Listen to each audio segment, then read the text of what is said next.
कक्षा 10 विषय हिंदी मुख्य पाठ्य पुस्तक क्षितिज पाठ 12 यशपाल जी का लखनवी अंदाज है, उसी का सारांश आज समझाना है। लखनवी अंदाज में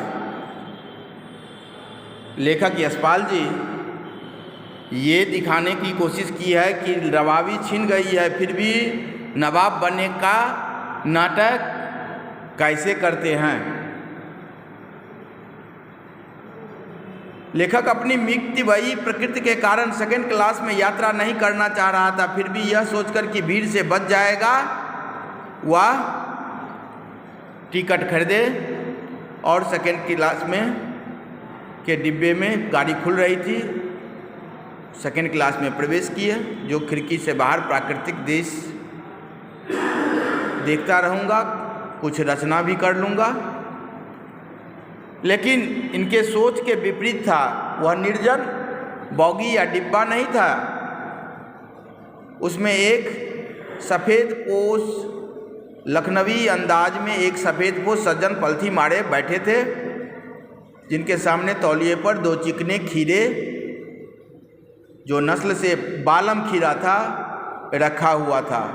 जब लेखक ने उस बॉगी में उस डिब्बे में प्रवेश किए तो वह सफ़ेदपोश नवाब साहब आंखें चुरा लिए, उनसे बात करने के लिए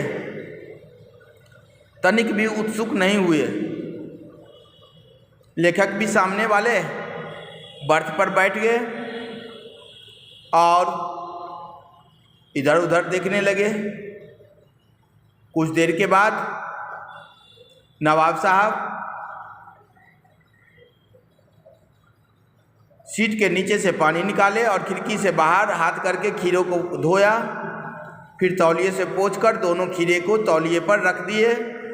चाकू निकाला और उसको छीला, उसको गोदा और तब लेखक के साथ कहा, जो कृपया शौक फरमाएंगे।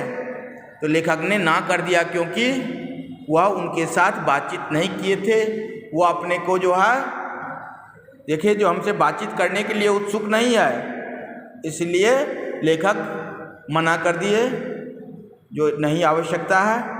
फिर उस खीरे को छीले, उस पर जो है नमक मिर्च का जो है पाउडर छीटे। फिर दोबारा भी जब लेखक को नवाब साहब ने कहा खीरे का किबला शौक फरमाएंगे, तो उन्होंने कहा नहीं, क्योंकि एक बार मना कर दिए थे, इसीलिए दूसरी बार अपनी सम्मान की रक्षा के लिए ऐसा किया, जबकि उनको खाने का मन था। इस प्रकार लेखक ने जब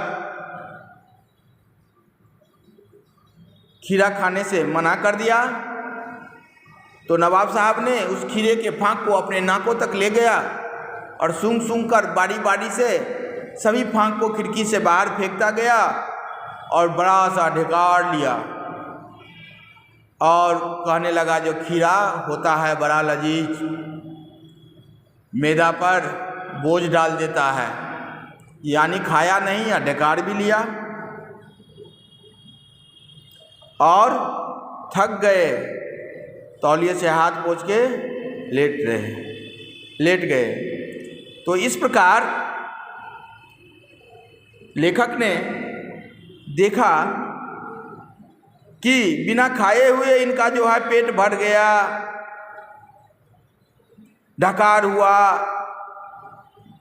तो लेखक ने सोचने लगा कि बिना विचार घटना और पात्रों के कहानी क्यों नहीं लिखी जा सकती है। अगर बिना खाए हुए पेट भर सकता है तो बिना विचार, बिना घटना, बिना पात्रों के कहानी क्यों नहीं लिखी जा सकती है। इस कहानी का यही सारांश है।